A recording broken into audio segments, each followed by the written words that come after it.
you'll allow me. 33% of the expected vote. This is Philadelphia. They're headed towards 820, we think. Great deal to go. Tell me about Bucks County. Okay, let's go to Bucks County. We back up here. Zoom in. At the moment, the model estimate would lean Bucks County toward Joe Biden. But look at that. That is a paltry number of votes compared to what we would expect out of Bucks County. Almost 400,000, to your point. Exactly. And I talked to the head of the election administration in Bucks County. He waited an hour and a half in line today to cast his ballot, which shows you the lines on day of. And he said it would probably take a day or two just to process all the absentee ballots for that one county in Pennsylvania. And, again, to return to the big theme of the night here, Major, it has been Joe Biden with a clear and established pre-election lead for all those mail ballots. But then we talked about the possibility of a Trump voter surge on Election Day. Certainly seeing it. The question is, will it be enough to carry the day through in Pennsylvania? But if I show everybody here what I'm turning on, this is the reported count right now. But if we fill in the gaps where Democratic areas haven't yet counted these votes, then Joe Biden goes up by about what at least the pre-election polls suggested. Estamos en este momento esperando a Yambe. Vamos a ponerle mute a eso. Ok, creo que estamos transmitiendo en YouTube ya, ¿verdad? Vamos a ver. Estoy esperando a mi amigo, a mi querido amigo Yambe, que se conecte.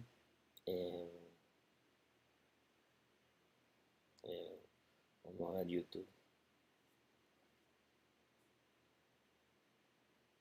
Vamos a ver. Mi canal. Tengo que ir a mi canal. Mi canal.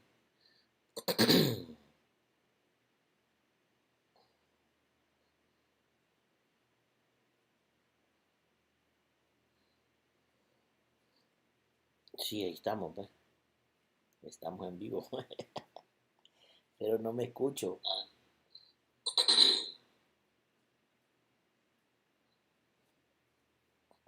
Pucha, hombre.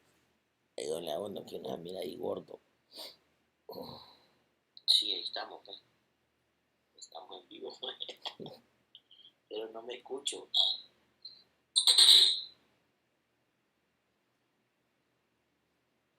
Estoy esperando a mi amigo Yambe en este momento. Yo le hago que una mira ahí gordo.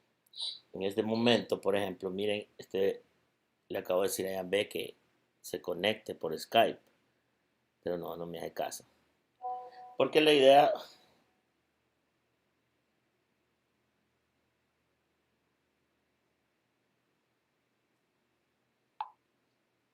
Me está diciendo que no puede, que bueno. Bueno, la idea es un poquito de vez en cuando poder hablar de las cosas que están sucediendo en el mundo.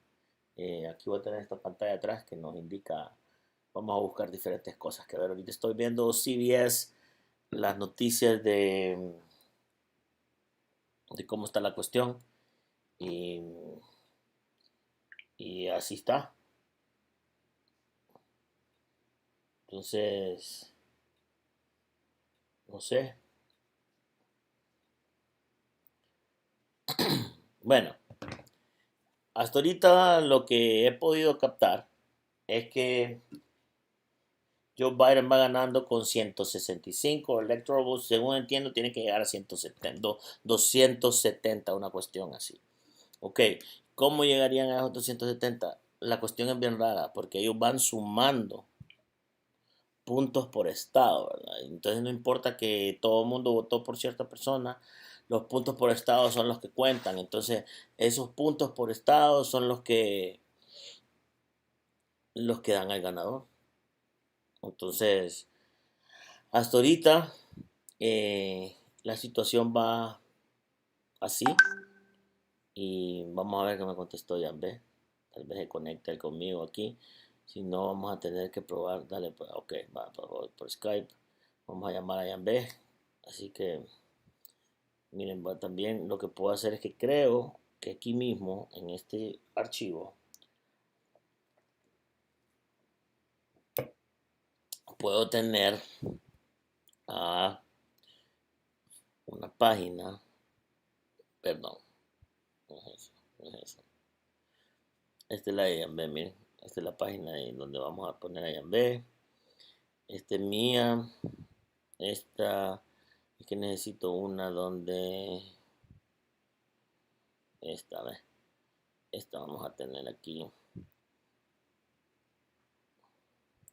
Donde ustedes puedan ver qué es lo que se está haciendo, ¿ok?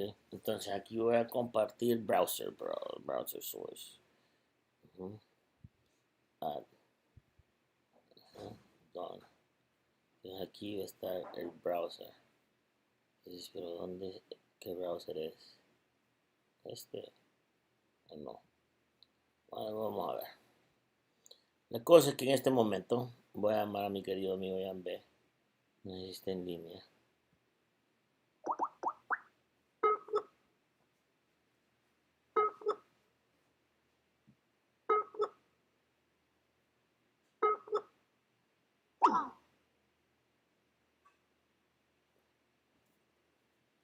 Voy a volver a decir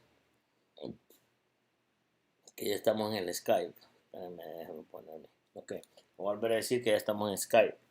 Entonces, porque no me contestan, ¿no?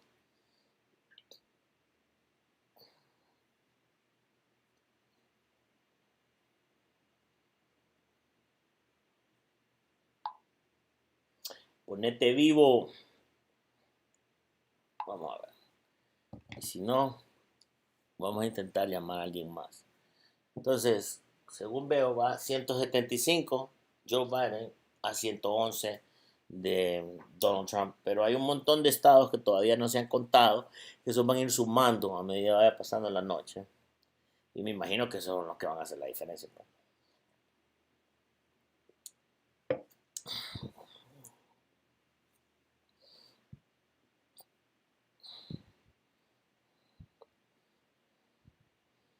Vamos a ver si mi querido amigo Yanbe se conecta ahora. Vamos a ver cómo está onda el browser. Porque no me está dejando. Window Capture. Google. Finder.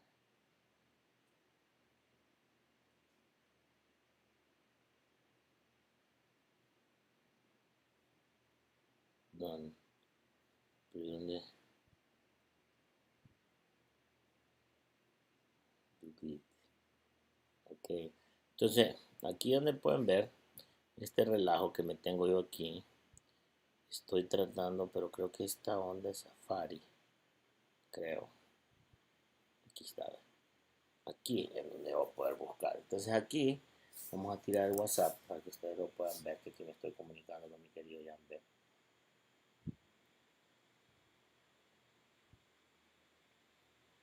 Y lo vamos aquí. Zones, and we will give you some numbers. Let's start it up. Wisconsin, too early to call. We will continue to march through the Midwest. Yeah, Pennsylvania is too early to call.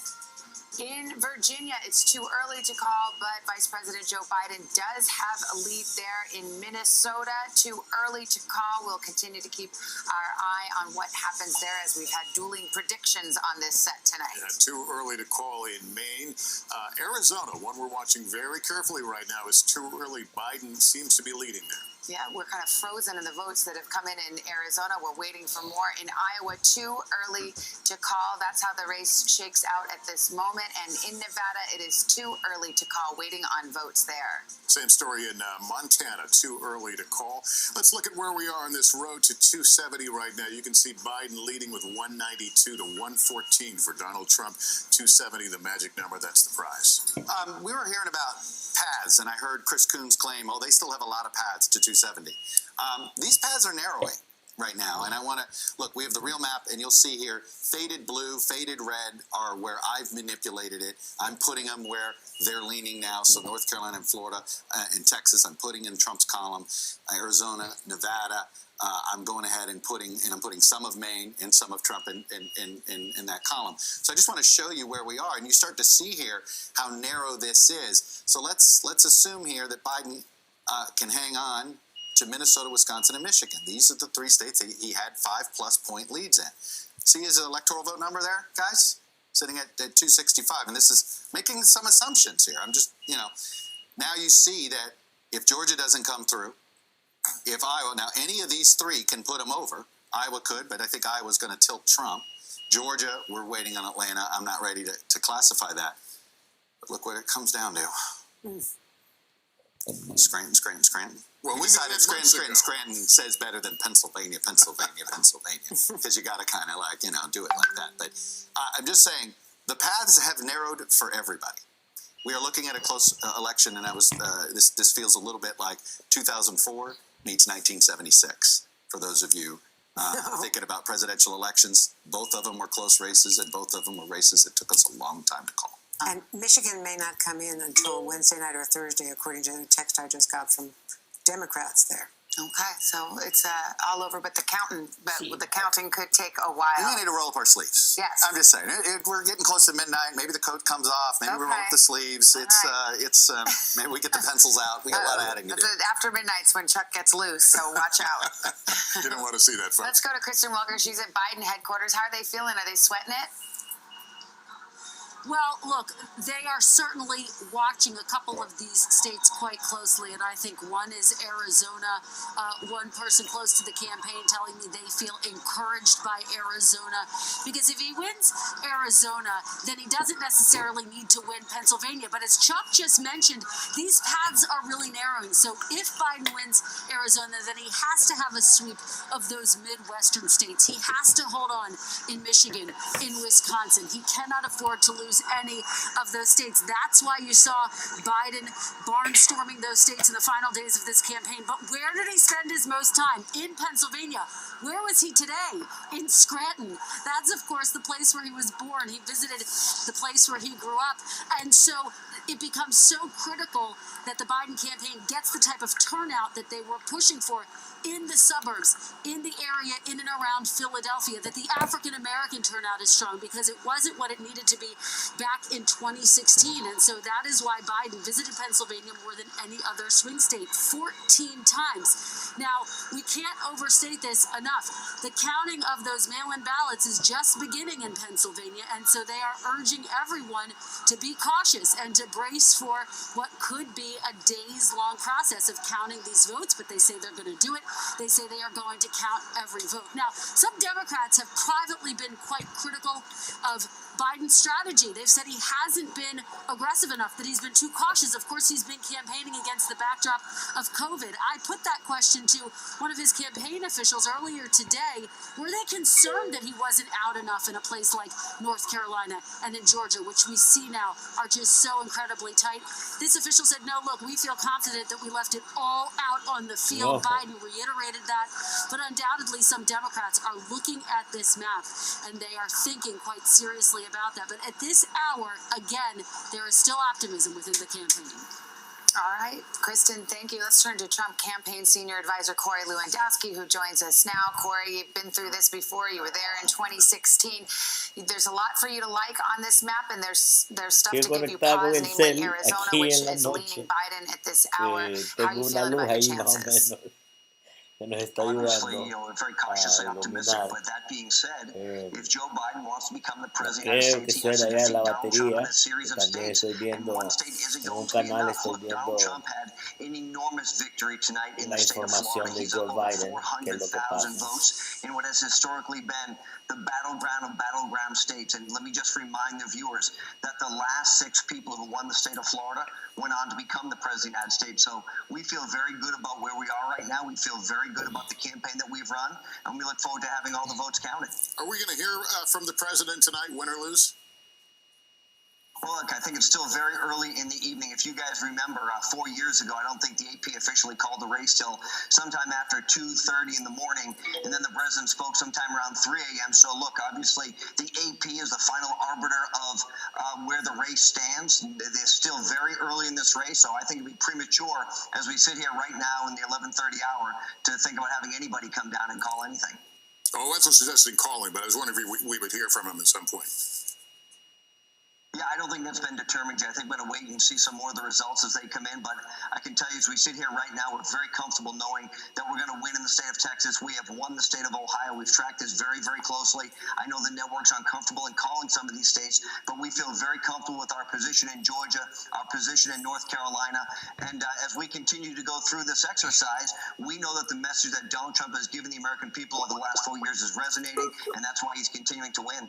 If it comes down to Pennsylvania, Corey, it could be a few days, could be longer. Those mail-in votes, they have time to count them. They couldn't even open them until tonight after the polls closed. Is the president prepared to be patient to make sure that every vote is counted? Well, of course, look, the president, of course, he wants the votes counted. We have to make sure that it's done properly. And if they're postmarked on time and they follow the rules, then of course that's the case. And look, right now, as you look at the numbers in Pennsylvania, we're very, very happy again with what our performance has been. This is a state that Joe Biden claims to be his home state, even though he hasn't lived in it in 65 years. He claims Pennsylvania as his home. The truth is, we're exceeding our expectations in the state of Pennsylvania. We believe we're going to win the state of Pennsylvania. But once we win in Michigan and Wisconsin and Arizona and potentially Nevada, the state of Pennsylvania potentially does not come into factor as much as it may have if, those states change hands. Corey Lewandowski, thank you for stopping by, and thanks for your time. Thanks, Corey. Thank you. Hallie Jackson joining us now from the White House with more of the view there. Hallie? Interesting to hear Corey Lewandowski there, of course, the president's former campaign manager for a period of time in 2016 and somebody who's been involved in an advisory capacity now, talk about how optimistic they are, particularly in the state of Pennsylvania. I have to tell you, the vibe that I'm getting tonight from a lot of conversations with sources late into the evening here has been very sort of 2016 deja vu, at least at this hour. I just got off the phone with somebody close to the campaign who is feeling better than they would have hoped, better than they would have expected when we had talked, a few hours ago, right before polls started to close there. There is a sense that they are seeing some of these numbers, some of these early numbers from places like Pennsylvania. I would include places like Michigan in there as well, from what I'm hearing from sources, where they are feeling encouraged by the margins being somewhat similar to what they saw in 2016. A sense that, again, the polls may have missed the mark in some of these states. The state of Arizona, as we're showing that, NBC News, to be very clear here, has not made a call in that state. I do think there is an acknowledgement that that is not going right now in President Trump's favor. I think it's notable that Mr. Lewandowski did not reference the state of Arizona there, but those are, I think, some of the themes that we're looking at is, can the president pull out a what you could characterize fairly, I think, as a come from behind, or at least a come from a dead heat kind of win from a very narrow path to be able to do that again tonight. There is some optimism here, and I will tell you, there is no expectation that